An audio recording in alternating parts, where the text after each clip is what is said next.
अवचेतन मन यानी दिमाग का वह भाग जो ज्यादातर सुप्त रहता है।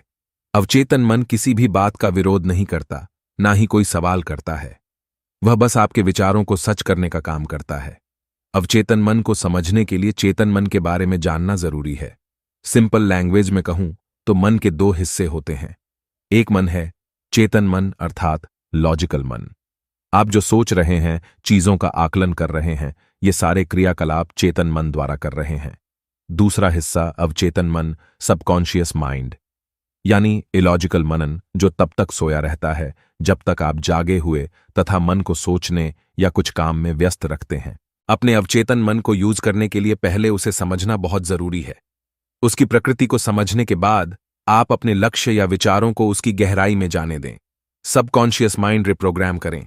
अगर आपको 1% का भी विश्वास है कि अवचेतन मन आपका जीवन बदल सकता है, तो उसे 1% विश्वास को बड़ा कीजिए। मैं दावे से कह सकता हूं कि आपका जो भी लक्ष्य होगा, उसे पाने में आप जल्दी ही सफल हो जाएंगे। दुनिया के सभी धर्म विश्वास के रूप हैं और विश्वास कई तरीकों से स्पष्ट किए जाते हैं।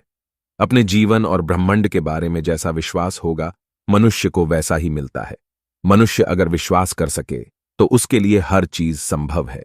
नेपोलियन को विश्वास था कि दुनिया में असंभव शब्द है ही नहीं, और इसी विश्वास के चलते उसने बड़े बड़े युद्ध जीते।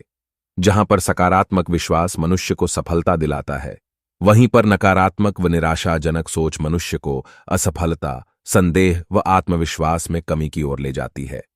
हम जिस ईश्वर के संतान हैं, उसकी सारी शक्तियां हमारे अंदर हैं।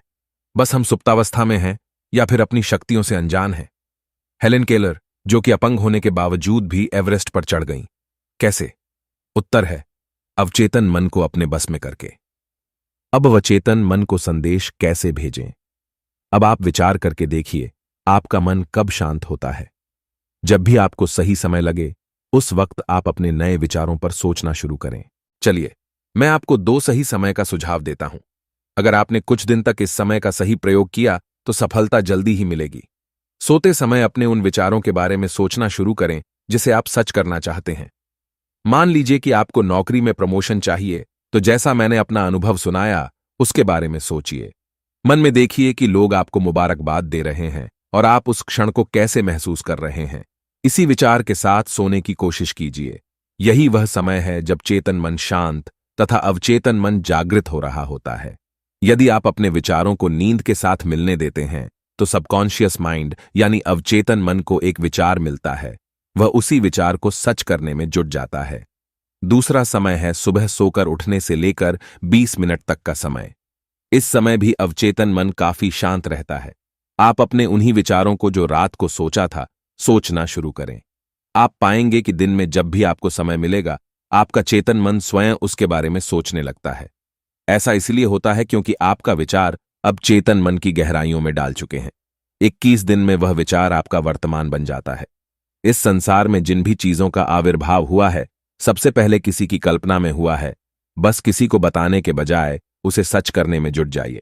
अब चेतन मन में कैसे प्रवेश करें? कल्पना में वह शक्ति है जिस पर मनुष्य जल्दी से विश्वास नहीं कर पाता।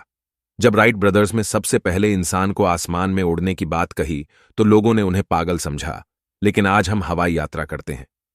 100 साल पहले तक किसी को नहीं पता था कि दूर बैठे हम किसी की आवाज सुन सकते हैं, लेकिन आज हम सिर्फ आवाज ही नहीं, बल्कि उसे देख भी सकते हैं। तो बस कल्पना का सही प्रयोग कीजिए।